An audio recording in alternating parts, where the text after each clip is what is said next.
Hello everyone and welcome to Adam Sharp YouTube channel. And in this video, I'm going to discuss that how you can persist your custom struct into AppStorage. All right. And before we do that, let's go ahead and take a look at a very simple example of how can we just put really basic primitive type into our AppStorage, and AppStorage is going to save it to the user defaults so that it is persisted, for our device, and then we can always come back and see the value that we persisted. Okay. So we're going to start with creating some sort of a user interface. Right now you can see that the user interface we have is pretty basic. I mean, it's just the default one. And what I want to do is I want to create an interface where a person can persist settings. So I'm going to go over here, say dark mode, okay? And we're going to allow the user to toggle whether they want dark mode or light mode. So I'm going to go ahead and create AppStorage because we want to persist that setting for the user into AppStorage. So first I'm going to show you that how you can persist like really basic stuff like primitive types. And then we're going to move on to struct. Like what happens if I try to save a struct in AppStorage? Will I get any problems? Will it just work by default? How is it going to work out? Okay. So I'm going to go ahead and say this is dark mode. AppStorage is available only inside the view. So that's why we are inside the view. And it is going to allow us to store this information into user defaults. So let's go ahead and, not model, it's dark mode. And I'll call it is dark mode. Okay. And I can assign it some value. So initially this value will be false. It's dark mode. Over here, we're going to go ahead and say dark mode enabled, whether it is enabled or not. So I can go ahead and probably go over here and say is dark mode. If it's enabled, then I can return the string enabled, or else I can return a string disabled. So right now you can see that since is dark mode is false, it is showing me disabled. Okay. And we can even change the font title to be something else like title. Okay, so it's bigger now and bolder. And we can also allow the toggle, so we can create a toggle to change this particular setting. And I'm going to go ahead and say enable dark mode. Currently, we are not really using a struct. As you can see, we are simply using just one value, which is a Boolean value. Is dark mode, and I can also add a little bit of a padding. Okay, so this means that now I have a toggle. I can toggle this, and you can see that it's changing. Is dark mode is enabled, is disabled, enabled, disable. But what I want to do is to run it on a simulator, because then we'll be able to see that if this is being persisted or not. This property is persisted in the AppStorage or not. Okay. So let's go ahead and launch our simulator. Since I'm running this for the first time, it's going to take a little bit of time to launch. But once it's launched, initially, the is dark mode property, which is of type over here Boolean, will be false. And we can toggle it to true. We will stop the app then and run the app again and see if it is true or not. So if the toggle is automatically turned on or not. If it's turned on, then it means that it is persisting into the user defaults. Okay, so there we go. We're running in the simulator. I'm going to go ahead and toggle it. So now it is enabled. Remember that, it's enabled. I'm going to stop this. I'm going to run it again. Enable. See that? It's enable because it is actually fetching the value from UserDefaults and through the use of AppStorage. So this is actually working. I'm going to disable it. I'm going to run it again after disabling it. Oh, it is enabled again. Okay, so that's kind of weird. I'm going to go ahead and disable it. Maybe it takes a little bit of time to disable. It's kind of weird, but I'm going to go ahead and disable it. Run it again. Okay, it's disabled. Yeah, I'm not sure why that bug sometimes happens.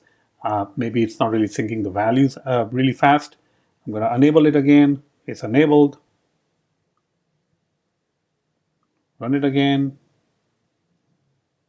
Enabled. Okay, so this is working. Now, one of the things that we see over here is currently we only have one particular, value that we want to persist in AppStorage, one particular property.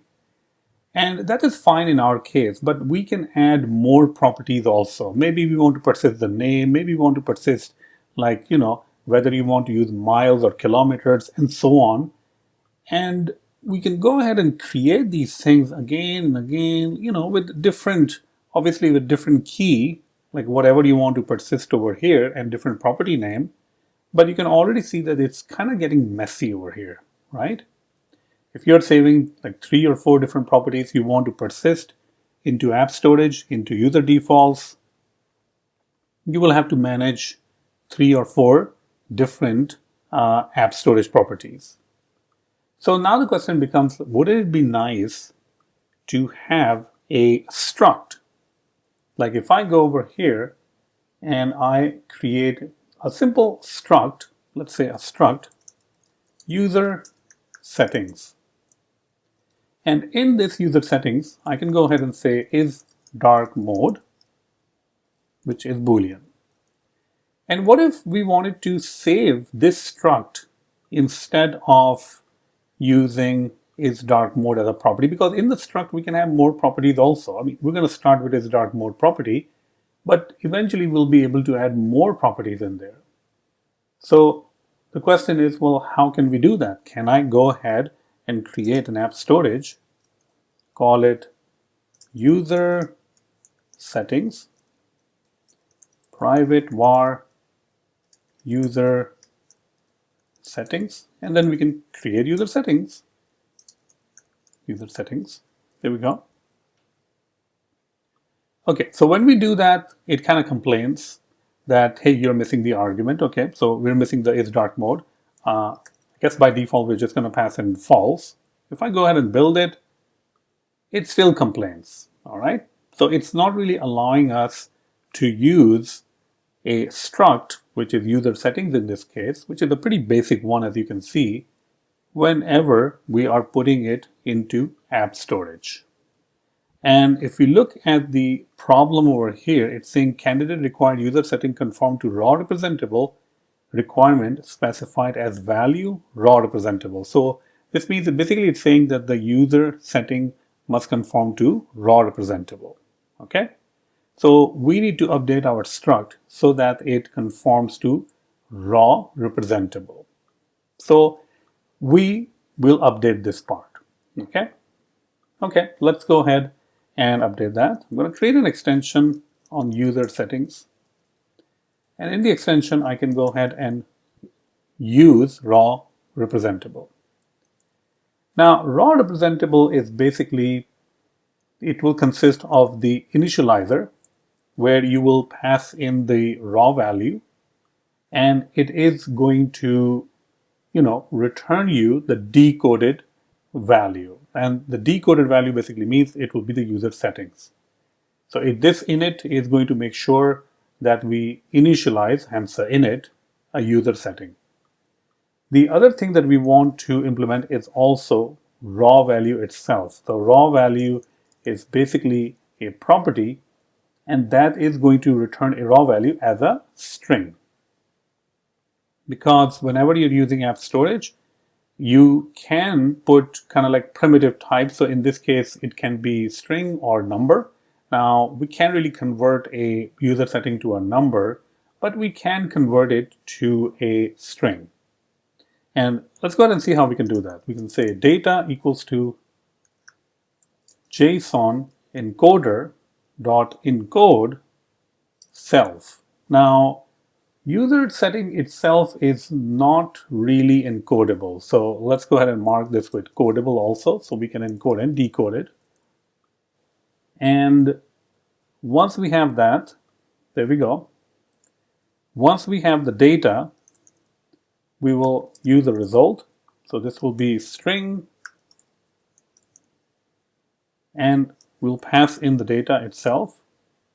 Data. So data will be, when we're encoding it, it will be simply data as bytes. We're going to pass in those bytes. We can use UTF-8 encoding. This is going to give us the string representation of user setting. Else, if there's a problem, then go ahead and return something. So we'll return kind of like empty JSON. All right. Else, if there is something going on and you got the result, then make sure you return the result. Okay. All right, let's see what's going on over here. Oh, JSON encoder is, you have to create an instance, so make sure you do that. And now it's complaining about the init part of it. Because the init part is going to make sure that when we're using init, we get the data, and then from the data we can decode it to be a user setting. So the whole point of init function is to initialize a user setting and then assign it to self.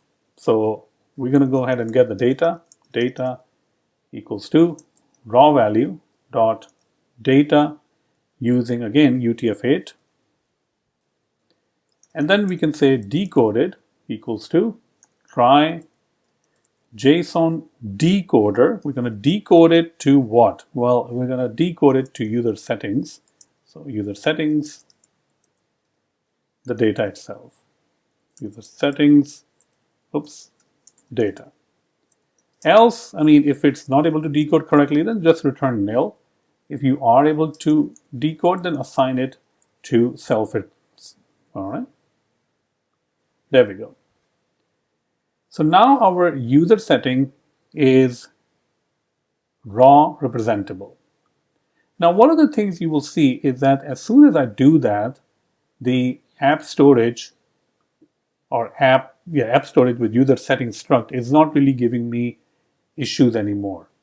Okay, let's go ahead and see that if we can actually persist this information. So user settings dot is dark mode, and I'm just going to replace everything with user settings is dark mode, and then we're going to just delete this one, the one that we had previously, which is dark mode, because all of the stuff is now inside user settings. Now when I do that and run the application, let's see what happens. Okay, so it runs fine. Let me go ahead and enable dark mode. Okay, so the first thing I notice is that the disable didn't really change, and I can't really enable it. It's kind of like hung up over here. I can click on it, but it's not doing anything. All right, so, and it probably will crash my Xcode also. All right, so we are in trouble. Something is going on where you can see the error where it is running into a recursive loop. And what's going on is that this RawRepresentable is going to encode and decode, and the Codable is going to encode and decode, and they just keep fighting with each other, and it forms like a recursive loop. So we need to stop this from happening. Okay, so let's see that how we can accomplish that. But before I do that, let's go ahead and take a break and thank our sponsors. The sponsor for this video is Awesome Sharp School. Awesome Sharp School is one of the largest iOS development videos website. If you simply go to awesomesharp.school, you scroll down to the courses, you'll be able to see all the different courses as well as the pricing plans, and you'll see that this list of courses just goes on forever. I have a brand new course on pragmatic testing in iOS. If you want to learn about testing, that's a great course. I also have course about building the gardening application, so make sure you check that one out. Full stack e-commerce development. This is a really fun course because you are learning to build e-commerce application with SwiftUI, Node, Postgres, even Stripe API. If you're looking into creating some sort of a Swift on the server website or API, then check out full stack iOS development with Swift and Vapor. This will make you a full stack iOS developer, which is great because you will have power to create the server as well as the client. We have a Supabase course, SwiftUI architecture course, very famous also. And then you can see the list just goes on and on and on and on. Apart from the courses, you also have workshops. So simply click on the workshop and you'll see the workshops. These are 3-hour very hands-on workshop, and this one is coming up. It's April 11th from 11 a.m. to 2 p.m. If you ever wanted to learn how to do machine learning in iOS using CreateML, this is the workshop. And we're going to be discussing image classification, sentiment analysis, object detection, and my favorite, tabular data. And we're going to be creating an actual application. I'll show you the app, and then we can use predicting the car prices for the tabular data, for the data that we'll get from Kaggle.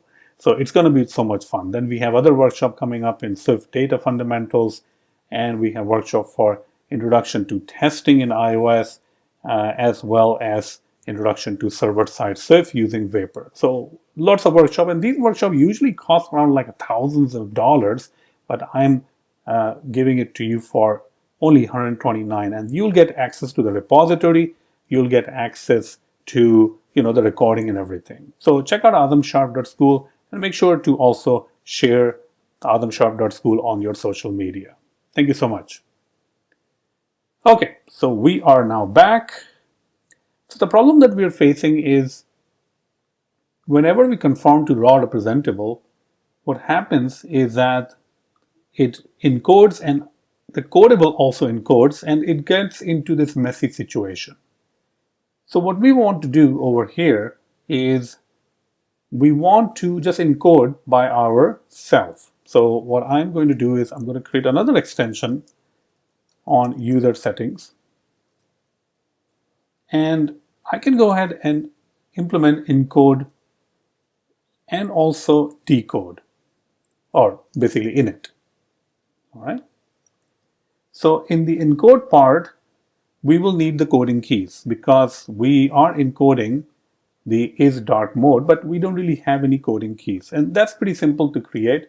I can simply go and say coding keys, which is going to be a coding key, is dark mode. Okay. So I just created one coding key, but you can have multiple coding keys if you want to. Going back to our encode, we are going to get the container over here, container, which is encoder.container keyed by the coding keys.self. And now we're going to start encoding it. So encode the key, which is dark mode, for the for the coding key, which is dark mode. The init function is going to recreate the user settings. So the first thing we'll need is the container itself, and then we can assign it to is dark mode because that's the only property we have. Container.decode. The type that we're decoding is boolean.self is dark mode. Okay, so this is how we have done this. All right, we have just provided our own encoder as well as decoder itself. All right. Apart from that, we can try to run the application again and see that if it fixes the issue of freezing. So let's go ahead and run it. There we go. And we're going to wait for it to run. Okay, there we go. It's running. Enable dark mode. I am going to enable it, and I can disable it now. That's pretty good. So that's automatically really affirming that it's not freezing anymore because I can enable and disable. Let's enable it, and then I'm going to go ahead and run it again. Stop it and run it again, and you can see it's enabled. All right, let's go ahead and disable it. So now the dark mode is disabled. Let's go ahead and run it. Oh, sometimes it just doesn't disable, which is kind of weird. Okay, let's go ahead and disable it. Okay, should disable it. Not sure what's going on over there.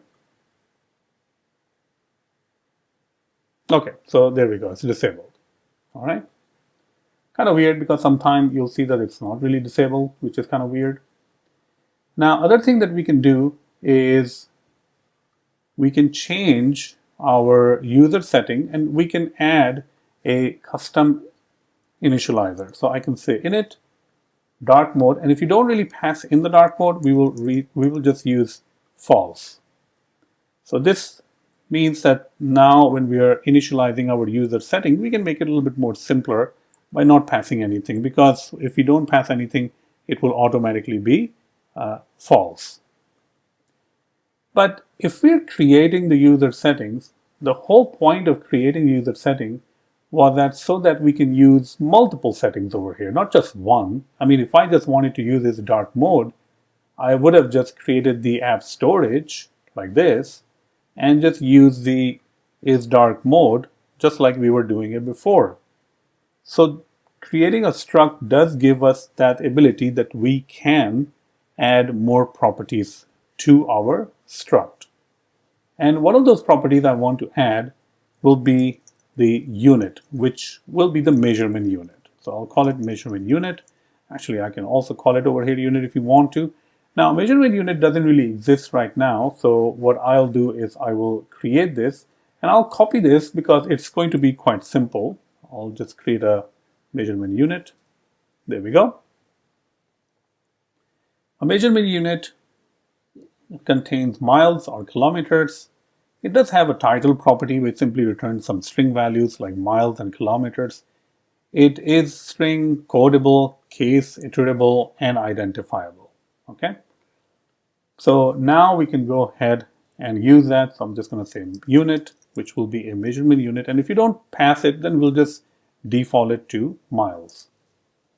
And if you do pass it, we'll make sure that we assign it. Okay, great. So this means that now we have these two properties. We have isDark mode, and we also have this unit. Let's go ahead and provide the coding keys for that also. I'm going to say over here measurement unit. I mean, you can say unit also if you want to.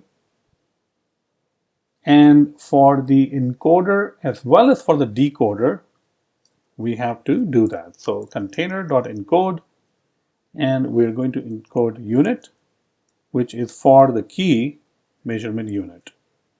And the same thing we have to do for decoding. We'll get the unit, try container, we're going to decode. What are we decoding to? Well, we are decoding to the measurement unit. And what kind of a key we're using? Well, measurement unit. Okay, so now we have two properties in our user settings. We have a isDark mode, which is Boolean, and we have a unit, which is measurement unit.